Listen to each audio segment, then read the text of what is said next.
If you've ever been in a relationship with someone who you give your all to, everything, your heart, your soul, your money, everything to, and they cheat on you and they spend your money frivolously and they don't care about your feelings and they stay out all night and they make dumb decisions. That's what it's like to be a Cowboys fan.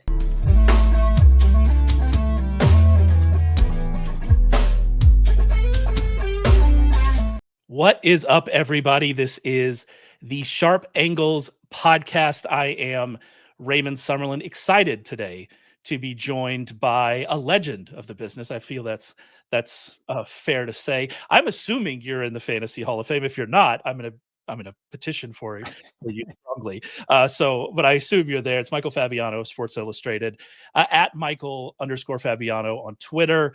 You got a lot coming up. Busy. I see you have a busy summer coming up. Scott Fishbowl, the Fantasy Football Expo, Women of Fantasy Football, a ton going on as per usual. I'm glad you took the time to come and talk with us today. I really appreciate it. Yeah, I appreciate you guys having me on, and definitely a busy summer coming up. Also, we'll have a podcast announcement coming up here shortly within the week. So be on the lookout for that. You know, I had that introduction for you. And in that introduction in the past, because we did this last year, we talked about targets and avoids and stuff like that, which we're going to do in the future. So make sure you stick around, subscribe to the podcast, subscribe to YouTube, and we're going to talk about that. But I believe last year I added in Cowboys fan to your intro. I always like to talk about the Cowboys fan. As people, listeners know, I live in Texas, not in Dallas and San Antonio, but I guarantee you there are plenty of Cowboys fans down here. But I hear, as we were kind of going back and forth, the Cowboys fan, I can't say that anymore, right? Like there's no truth to that anymore. You've given up on your beloved Cowboys. Is that what happened? It breaks my heart, dude. It really does. When Jerry Jones hired Schottenheimer, I said, I can't do it anymore. I can't. And people are like, oh, you know, you're a bum. You're throwing in the towel. Listen, jerks out there. Okay. I went through 1-15 and 3-13 and Shane Gailey and Dave Campo, and I'll keep going, but you guys get my drift. This is not a Cowboys thing. I hate Jerry Jones. I can't stand him. I can't. When he's at a press conference for Schottenheimer and he's pointing at him like this, saying, don't tell me I don't take risks. Like, how does that make Schottenheimer feel? This is the biggest day of his life as a professional, as a coach. And the GM and owner is basically saying this guy's a huge freaking risk. I just can't deal with it anymore. Jerry Jones is the face of the Dallas Cowboys, and that's not how it should be. It should be like Patrick Mahomes is the face of the Kansas City Chiefs, and Josh Allen is the face of the Buffalo Bills. And not only that, but I'm just tired of Jerry making stupid moves. Jonathan Mingo, 4th round pick. Trey Lance, 4th round pick. You get nothing from these guys. All right, I know Mingo's, it's a small sample size, but still. Then you go and trade for George Pickens because Jonathan Mingo ain't going to be, worth anything. I hate to compare it to like an abusive relationship, but it's kind of like how it is. If you've ever been in a relationship with someone who you give your all to, everything, your heart, your soul, your money, everything to, and they cheat on you and they spend your money frivolously and they don't care about your feelings and they stay out all night and they make dumb decisions. That's what it's like to be a Cowboys fan. And so if you want to wear that red badge of courage and continue to root for the Cowboys, go ahead, be my guest. You want to give Jerry Jones your money? Be my guest. I can't do it anymore. I can't. I'm going to root for the Detroit Lions. And obviously I'm not going to be nearly as passionate as I've been at the Cowboys because this is like my childhood love in sports. Between the Cowboys and the Yankees, go ahead and make fun of me. That's fine. I can't do it anymore. Every time I see Jerry Jones, I want to cringe. I want to punch the TV screen because he's the worst owner and GM in the history of sports. He's right up there with Al Davis. He doesn't know what the hell he's doing. And so I'm going to get off my soapbox here. I just can't do it anymore. I can't. I got rid of all my Cowboys stuff. I can't do it anymore. I will not support Jerry Jones. I can't do it anymore. And hiring Schottenheimer was just, even if we hired Kellen Moore, all right, well, I mean, okay, I'll that's fine. But Schottenheimer, nobody wanted him. And any Cowboys fans who's excited about this hire is, maybe they have Jerry derangement syndrome. I don't know. I just can't get behind it. It's funny. You went through the list. The first thing is I almost brought up Quincy Carter's name. I didn't want to hurt him too bad. And then I just, for some reason, he lives so large in I've never been a Cowboys fan. When I was a younger man, I grew up in Houston. So I was an Oilers fan. And then after the Oilers, left, and especially after Steve McNair retired, rest in peace, King, I kind of fell away from the Titans. And so I don't really even support any team anymore. But I grew up that way. I was never a Cowboys fan. But for some reason, Quincy Carter just lives big in my brain there. Second round pick. Stupid, dumb. And Bill Parcells, who was the only good coaching hire that Jones made after Jimmy Johnson, because Jimmy Johnson's fingerprints are on every championship Jerry Jones has had with the Cowboys. And if it wasn't for Jimmy Johnson, I don't know that there would have been a dynasty. And honestly, because of Jerry's ego, and maybe it was a little bit of both guys and their egos, who knows how many Super Bowls the Cowboys could have won.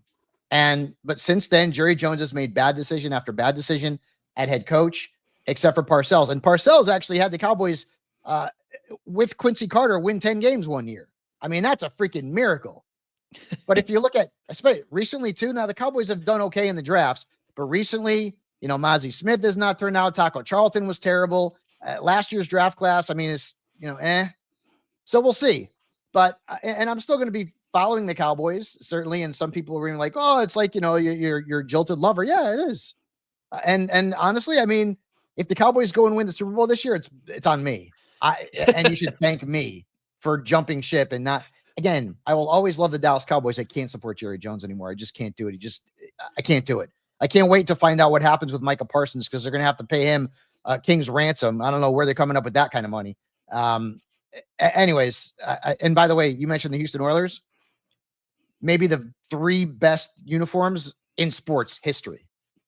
The Powder Blues. It's a travesty. It's an absolute travesty that we lost them. I can't talk about it. I might cry. I'm glad you brought up Parsons, because haven't we learned our lesson here with Prescott and with CD Lamb, that these stars don't get cheaper? Why are we not just getting these deals done? That's the thing. Because you mentioned their draft stuff, and we actually had a conversation after the draft. People were kind of getting onto the Cowboys, for taking a guard in the first round and things like that. But myself, Rich Rebar, Ryan McChrystal, we kind of like what the Cowboys did in this draft, and they've been quietly doing okay in the draft. You mentioned Smith, and that hasn't gone well, and they do have weaknesses at defensive tackle and corner and linebacker because of the injury to Overshown. So there are issues certainly in that defense, but they haven't been drafting bad. That hasn't been the issue. But this just waiting so long for these guys to give them the contract, it doesn't make any sense. And the fact that we haven't learned our lesson, that's the thing. You didn't learn from what happened to the price for Dak, what happened to the price for CD. And now you're here again with Micah Parsons. How have we arrived, in this spot? But the one thing I want to come back to with the Cowboys, and I could tell you from personal experience, I don't really care a ton about a lot of teams. Obviously, I have the Astros behind me. I am a Penn State football fan. We have obviously had our ups and downs in that respect as that. But the one team I care about the most in the world is Aston Villa Football Club. Plays in the Premier League, had a devastating weekend last weekend. Hasn't gone great, but we're at amazing highs right now. But they were relegated to the second division of English football about 10 years ago. And at that time, I was like, I don't know if I can do this anymore. Am I just going to pick a new team? Am I going to go support, Tottenham Hotspur? Am I going to support, Southampton, who at that time was kind of a up and coming team? Like, am I going to go and do this? And I tried to do it for about a month, and then I just came right back to Aston Villa. And I don't want to rain on your parade, but I'm almost convinced that by Thanksgiving, you'll be right back in. You're just going to be right. You can't lose it. There's something about it. It is kind of like an abusive relationship that you can't get out of. You're I'm coming back, and it's just I hate myself for this, but I'm back. I'm 100% back. See, I'm not going to say that I'm not going to follow the Cowboys. Of course I am. I'm going to be 52 this year. I've been following the Cowboys since I'm 8 years old. It's a long time. That's longer than any relationship I will ever be in. Okay. Outside of, mom, dad, and immediate family. That's a long time. And so I will certainly be keeping tabs on that, but also because of what I do for work, I have to keep tabs on that. Certainly. But I can't stand Jerry Jones, bro. I can't do it. And I'm not sure what the situation is. I don't follow soccer at all, but this is a Jerry Jones thing. This is everything is about Jerry Jones. The press conference with Schottenheimer was all about Jerry Jones and how he wanted to be a coach. Jerry, shut the hell up. I mean, let this guy bask in the glory of being the head coach of the Dallas Cowboys. And it's just another Chan Gailey. It's just another Dave Campo. It's another puppet. That's what it is. He could have gone out and gotten Dion for better or worse. At least that would have been exciting and fun. But Schottenheimer, nobody wanted him. Nobody wanted him. He had one head coaching opportunity years ago with the Jets, and that, of course, they didn't bring him along. He's not his dad. He's not Marty. I mean, Marty. Okay, yeah, Marty. I'm in. No, this is a guy who's been in the NFL for a very long time and has not gotten many head coaching opportunities. In fact, this is the first one, and I don't know if he's actually interviewed for head coaching positions in the past besides the Jets. I didn't go that far down the rabbit hole, but he's not a guy anybody wanted. So except for Jerry. And so I couldn't do it. Again, so Landman. Yeah. The show with Billy Bob Thornton. Great first season. Jerry was really good acting. It was outstanding. It was the wildest. And I still hate him. I still hated it. I hated it. But if he was as good a GM and an owner as he was acting in that short window with John Hamm there and Billy Bob, hell, yeah, injected into my veins. But he's not. The Cowboys are all about him, and it's his toy, and he does with that toy what he wants, even when a lot of the time it is wrong decisions. And I mean, you didn't even mention Zeke. Remember the whole thing with Zeke? I mean, geez Louise, that didn't work out too well for the Cowboys from a financial perspective. So, and Tyler Smith is going to want to get paid in a couple of years too. So, and George Pickens this is the last year of his contract. So the Cowboys potentially gave up a third rounder for 1 year, and they're not going to win the Super Bowl. Like, I know people were saying, oh, well, the Cowboys, they're not a Super Bowl contender. And then we get George Pickens. And see, I still say we, because it's still in my damn head.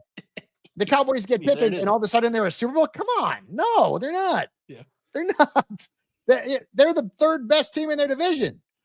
So Pickens, and I don't hate the move at all from a real football perspective, but Pickens could be a 1 year guy and then gone. What happens if you have to franchise tag Micah? You're not going to use that on Pickens. And Pickens, he's probably going to want some dough. Where are you going to come up with it, Jerry? The Eagles do it. Other teams do it. You pay Saquon, you pay Jalen, you pay Devontae, you pay AJ Brown. Giddy up. Cowboys, I don't know. Again, and the running back situation for the Cowboys too. Every year as a fantasy manager, we could always know that the Cowboys were going to have someone we can lean on. Yeah, I mean, hell, we go back to Emmitt Smith. Now, there were some lean years there, like Troy Hambrick. I don't want to get into that. And Joe Randall. But, I mean, even Darren McFadden had one of his best years with the Cowboys. And then you went into Zeke. And now, I mean, you got Javonte Williams, really, and miles away from being a good fantasy player, Sanders. And then, Blue is kind of like he's just a scat back type of guy. He's like, maybe he's going to be Darren Sproles. I mean, that would be great if he was that good. So I don't know what they're doing with the backfield either. But we'll find out. I mean, they're very likely to be 0-1 after week 1, playing against the Eagles on that Thursday night opener. I did want to mention, because you brought up hating the owner. The owner of Aston Villa at that time was Randy Lerner, and that means nothing to anybody except for Cleveland Browns fans. And so I apologize for Browns fans for bringing that name up. I am glad you brought up the fantasy stuff aspect of it. I was actually writing about the Cowboys pretty recently for our preview book that I brought up earlier, on presale, by the way. Go and check it out, sharpfootballanalysis.com. And Pickens is such an interesting, if we're going to spin it to fantasy, Pickens is such an interesting fantasy case this year, because he's coming from a Pittsburgh offense in which he was the receiver. When he was on the field, he was the guy that was going to be getting targets. That's obviously not going to be the case in Dallas with CeeDee Lamb there. I also think we have questions about what does this offense ultimately look like with Schottenheimer now in charge, because he's kind of been, as offensive coordinator, a product of whoever he was coaching, for, right? When we're talking about Pete Carroll and Rex Ryan and Jeff Fisher and Eric Mangini and those kind of guys, he was very run heavy. And then we get with Mike McCarthy, and the Cowboys have been, pretty pass heavy over the last 2 years. I believe they're 8th in neutral drop back rate over the past couple of years, and that's with Dak Prescott missing time, right? And so you have questions: how pass heavy are we going to be? So George Pickens is interesting, but then you also say, well, the quarterback situation, assuming Dak Prescott is healthy, it's going to be a lot better. You like kind of what Dak can do throwing down the field. Dak has been pretty accurate throwing down the field. I believe he's 5th in accurate target rate over the last 2 years on throws of 15 air yards or more. And so Pickens is just such an interesting fantasy case, because while you are going to get fewer targets per route, might you end up with the same number of targets in a better offense with the better quarterback? And I think we may be sleeping on him a little bit, kind of where he's being drafted right now. Pickens, to me, we all thought he was going to end up being potentially a breakout guy last year. Yeah. And it really didn't happen. I mean, he showed some flashes, which he's always shown, and then he went in the tank for a few weeks. So it's hard to trust him. And with the backfield being what it is, I think you have to lean on Dak Prescott's arm. 2 years ago, Dak was amazing through the air. One of the things that you're not getting with Dak anymore is running. Remember, his first 3 years, he rushed for 6 touchdowns in every single year. And in those 3 years, no fewer than 21% of his fantasy points came as a rusher. Last year, he was on pace for lows in rushing attempts, lows in rushing yards, lows in fantasy points scored as a rusher. But he's now got what I would argue is maybe their best trio of receivers when you bring in CD, Pickens, and Jake Ferguson. And then, Jalen Tolbert's shown some flashes here and there. And one of Dak's best seasons came when he had Amari Cooper to go along with the CD Lamb. And then a few years ago, it was CD, Brandon Cooks, and Jake Ferguson. So I think the Cowboys are going to have to throw the football, because I don't know what you're going to get on the ground. Javonte Williams, and listen, I loved him coming out of college. I loved him. And then he got hurt. And I mean, maybe it is going to take a little bit more time for him to get back to what we thought he was going to be coming off that injury. But we don't know about Javonte Williams. We know about Miles Sanders. He's not any good. You know what Jalen Blue is going to be in that backfield. So I think the Cowboys, and plus they have a tough schedule too, so they may be playing from behind a bunch. You don't know. The thing about the Cowboys is, for years and years and years, they've always had the talent. They've always had the talent, and they just never get it done. You get into the first round of playoffs, you get beat. You get beat by the Niners, whatever the case may be. You choke. Dak has a bad game, and ultimately, and I'd say this because, in part, I agree with Stephen A. Smith. You can love the Cowboys all you want. At some point, they are going to burn you. They're going to. Whether it's in the regular season, whether it's at the end of the regular season, they don't make the playoffs, whether they make the playoffs and they put up a stinker in the first or second round, they're going to burn you. It's just the way that it is. It's 30 years. And I listen, and after Jerry, Steven ain't any better. I hear Steven, and I watch interviews with this guy, and I'm like, oh my God, the hell, it's forget about it. It's just never going to happen. But back to the Pickens point, I have him ranked as a wide receiver 4, and I do think that he could end up being somewhat of a bargain at that point, but I just don't know that the consistency is going to be there. I mean, I could see him having 1,000 yards and 6-7 touchdowns in the offense, no question about that, because I do think the Cowboys are going to have to throw the ball a bunch.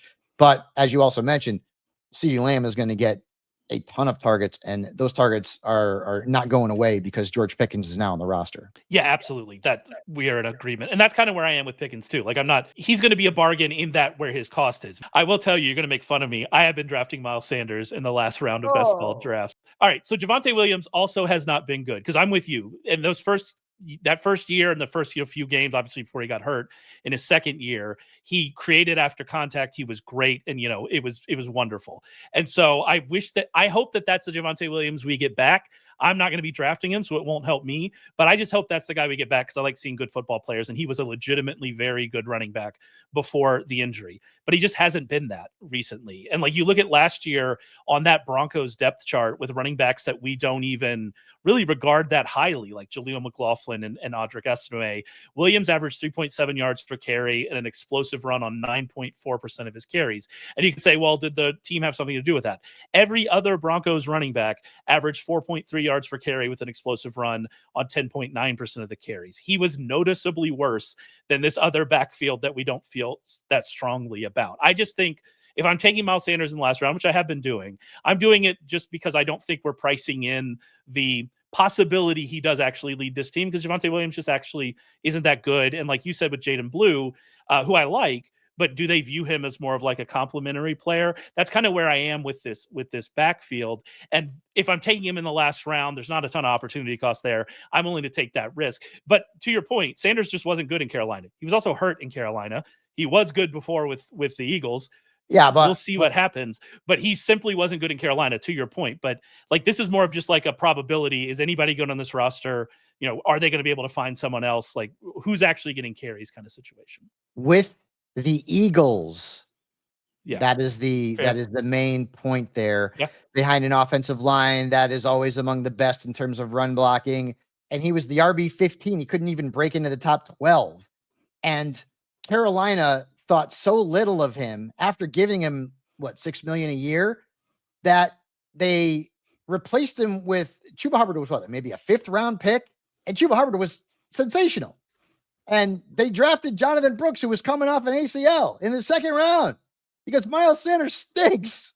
So dude, there's a million guys that'd rather draft than Miles Sanders. I understand like the philosophy there that you're trying to implement.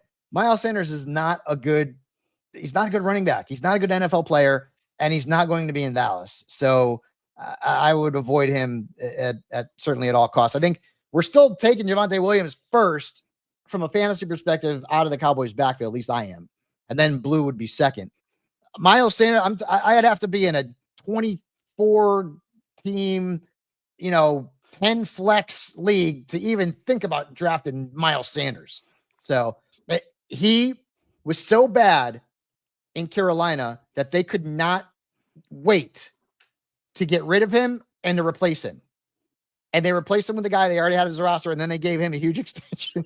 And they drafted a guy in Jonathan Brooks who was coming off an ACL in the 2nd round. Now, Miles Sanders could have found success. Chuba Hubbard certainly did. Why didn't he?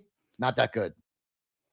I would say, why didn't he? He was also hurt. But I can't wait until you hear wasn't hurt about the whole time. He wasn't hurt the whole time. I can't wait till you hear about my Elijah Mitchell picks. That's really going to blow. I understand Elijah Mitchell a little bit more. Elijah Mitchell actually has shown some stuff out there.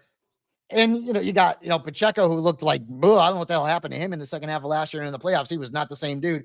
Kareem Hunt's was effective. I can get that. I can get on board with that.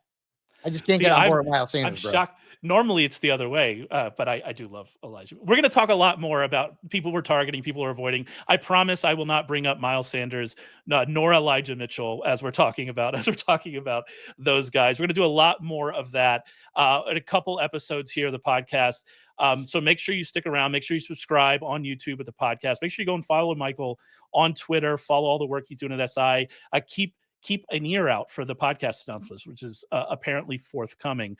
And we'll be back to talk about some guys to target in fantasy football drafts really soon.